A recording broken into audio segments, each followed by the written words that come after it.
Hello and welcome to another Film in 5, where we review movies old and new to give you our thoughts on the films we've been watching here at More Movies. My name is Roberts, David Roberts, and in this episode I'm going to be talking about one of my favourite Bond movies, the 1995 classic GoldenEye.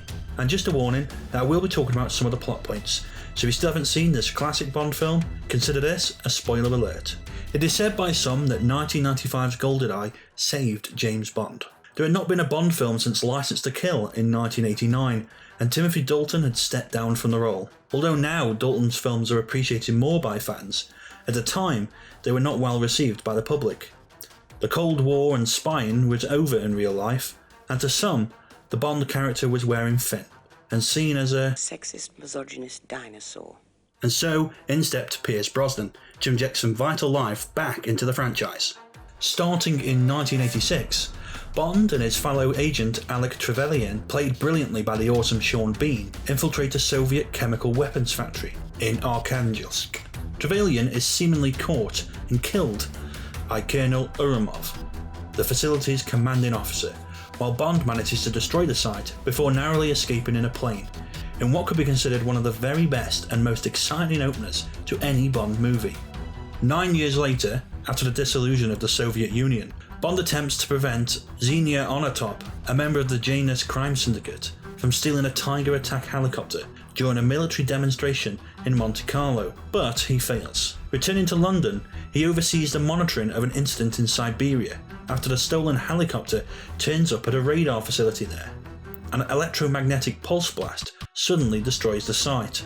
The newly appointed M, played by Judi Dench, sends Bond to investigate, after it's determined that the blast came from a Soviet-era satellite armed with a nuclear electromagnetic pulse weapon, codenamed GoldenEye. Suspecting Janus initiated the attack, he travels to meet former KGB agent turned gangster Valentin Zhukovsky and arranges a meeting with Janus. Escorted to the meeting by Onatopp, Bond discovers that Janus is none other than Trevelyan, having faked his death during their mission, and is now plotting revenge against Great Britain.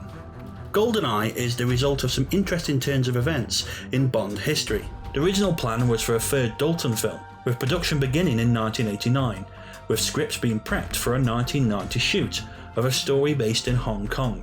Unfortunately, there were legal problems between MGM and United Artists that took so long to iron out that Dalton's contract expired. Disagreements arose when Dalton only wanted to do one more film, and the producers insisted it needed to be multiple films after such a long break. He stepped down, and in walked Pierce Brosnan, a new Bond for a new era. GoldenEye was a refreshing update to the franchise, bringing the series into a more modern context with an entry that is both high-tech and action-packed. Brosnan had a more stylish panache, reminiscent of early Sean Connery Bonds. Mr. Bond. James Bond. It sounds strange looking back after the Daniel Craig films, which are far edgier and grounded, but at this point, this was as close as we'd been to the original Bond, written about by creator Ian Fleming. There was added weight and vulnerability to Bond's persona. We were finally getting a more complete character than we had had in a long time. Also, for the first time, special effects could keep up with the vision of what people always wanted Bond to be. No silly costumes here, no bad looking dummies, no terrible rear projection.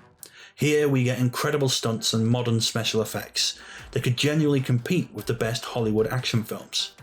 Not to say it's not daft and over the top as always, but driving a tank like a madman through St. Petersburg is just one of the best things you will see on screen. With a terrific first turn as the titular character from Brosnan, a fabulous performance from Sean Bean as the villainous double agent, the introduction of the Dame herself as M, and the fantastic theme song from Tina Turner, great story, effects and general fun, GoldenEye is one of the best in the series, in most people's book.